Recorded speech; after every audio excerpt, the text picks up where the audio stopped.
What's good, Joel? Shagam Makai. Welcome back to my channel. Make sure you like, comment, subscribe, all that nonsense. Y'all know what to do. And make sure you subscribe because I'm trying to hit 1,000 subscribers, so subscribers help. But anyway, today we're gonna be talking about James Harden and how the GM got fired, the coach got fired, and what this gonna mean for James Harden's career. So first I want to start off by saying James Harden has been pretty successful in Houston. Like he takes them to the playoffs every year. Some years they go deep, some years they don't go as deep. And despite all the coaching changes and all the style changes, culture changes, he's just played through it. He put his head down. He had an MVP season, multiple MVP caliber seasons, and he just always played through it and fought through it. But I think the Rockets have really just handicapped his career now because it was hard for him to win the championship before, but now he's left with this small ball system without the people who put the system in place. So it's like, Tillman Fertitta, the Rockets owner, he just left them. He left him in a really bad spot. And if I'm James Harden, I'm requesting a trade immediately because why you going? How the GM that got all these, he traded the centers and stopped playing the centers. The coach who bought into this, how you gonna give away those two guys and then just leave James Harden in the mix? Like, James Harden would be better with a center, you know what I'm saying? Because him and Clint Capella had that chemistry, always with the pick and roll. He'd throw him lobs or he'd get to the basket easier. And, everybody knows this. James Harden's style of play is not going to win you championships. There's one facet to his game. It's all ISO. They only shoot threes. If the threes aren't falling, they lose. And, 9 times out of 10, that's not going to work in the playoffs. Teams are going to have to adjust to that. And they're going to take away your shooting, and then what do you have? And another thing, James Harden is really the only outside threat, I want to say, when it comes to ball handling on Houston, because Westbrook, he terrible shooter. Everybody knows this, terrible shooter. But James Harden, he's the only one who can really play make off the dribble. And when you have only one guy who can do that, as long as you stop that one guy, your whole team is just done. And that's just ridiculous to me because James Harden deserves better. And he's over 30 now.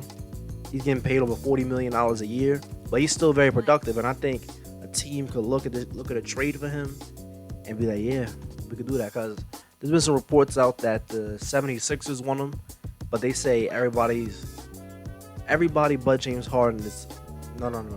The Rockets want Joel Embiid, that's what it was. And they're saying everybody but James Harden is available.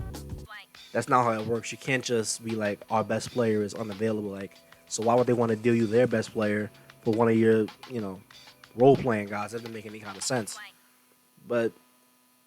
And let's talk about the whole Russell Westbrook thing, because they really tried to force that. They should have just ran it back with Chris Paul, because they traded one bad contract for another bad contract. It didn't make any sense. Both guys were, overpaid, I want to say. Not overpaid, but getting paid a lot of money to not be as great as, a partner that James Harden needed. And let's be honest, Russell Westbrook didn't fit in the offense at all. Like, when that trade went through, it was more about their chemistry together and their friendship more than a fit. And you can't build NBA teams like that, right? You got to build teams on base who's going to play the best together. The great teams don't have to be best friends. You see Kobe and Shaq, they were not best friends. So it's like, why in God's name would you get a guy who can't shoot around James Harden when you know that the whole system was him isoing and, him needed to kick out to wide open shooters? If he doesn't kick out to wide open shooters, he's going to get collapsed on in the paint. And he's going to have to pass it to people who can't shoot. Like, that's not a good co-star for James Harden. Chris Paul was a great co-star, but they just didn't get along. And, who cares about that? As long as you're winning, it don't matter if you get along or not. They could have just fought through that and worked through that. But, yeah, they really just... Now he has no center. And Houston has no assets, no young guys, no really valuable draft picks, because, like, they're a good team, but, like, they're not a real championship contender. Like, man, they really just ruined that team. They ruined the rest of James Harden's career. I don't think James Harden can get a championship, honestly. I think that's a done deal already, because his best chance was 2018 to beat the Warriors, and they was one of the only teams that had a chance up 3-2. He choked it away in the playoffs, lost 2 games straight. That's the past, though. This past season, they lost in the second round after going to a close Game 7 series in the first round against OKC and against Chris Paul, of all people. And they go out in the second round. So it's like, you're paying all this money. You're paying Westbrook top dollar, over $40 million. You're paying James Harden max contract money to lose in the second round of the playoffs. It's just a terrible, terrible thing. And it's like, it's not James Harden's fault. He's trying to play through everything. He gave it his all. He gave it his best. But if you're not putting pieces around him for him to win, then it's just a serious problem. And I'm sure earlier on Twitter I saw a clip. It was Stephen Curry talking to the Bucks coach Mike Budenholzer, and Stephen Curry is saying like, "Oh, James is telling me that he wants to play different, and this whole style of hero ball is not really appealing to him anymore, and he wants to, try some different stuff." And I think that would be great because obviously with a new coach, they're not going to keep doing what Mike D'Antoni wanted them to do, the whole three-point shooting thing, ISO. Like, they're not going to want to do that. So if they can, get some more motion in that offense, I would love to see James Harden in a different offense. I would love to see him start shooting mid-ranges again because he's always wide open for mid-ranges, but he either, draws a foul, well, tries to draw a foul by, doing the arm flailing thing, and then he just tries to run back out to the three-point line. And he has a lot of open mid-ranges, and that could really work with the pick and roll for him. And it would just open his game up so more. Like, when you just do two things, you take the whole mid-range out of your game, it really limits your game because he gets so many wide open mid-ranges. It's crazy, but they turn into, running floaters, and that's not really the best thing. Sometimes those go in, sometimes they don't. But I'm going to look at, trading Russell Westbrook and see what we could get for him. And I don't know of a lot they could get for him because he's not, as athletic as he once was. He's not as impactful as he once was. That shooting has become a real serious problem, especially when it gets even more suspect in the playoffs than in the regular season.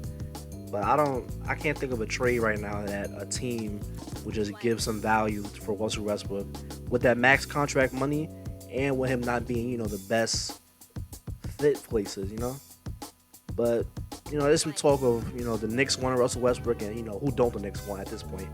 But, if I was the Rockets GM, well, the new GM they're going to have to hire, well, that they already hired.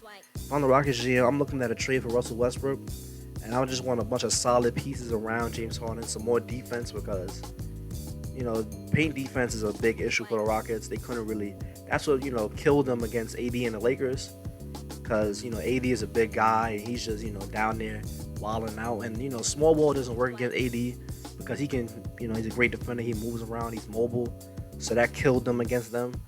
But and they need another playmaking ball handler because it can't all run through James Harden. When an offense runs through just one person, it never works out. You need that second guy. You need a guy who can take some of the pressure off James Harden. But at this point, I don't think there's anything anybody can do to save James Harden's career because they really just wasted a bunch of time with this whole small ball experiment. And it's just ridiculous to me that James Harden has to be, he has to succumb to this because it's not even his fault, it's management's fault.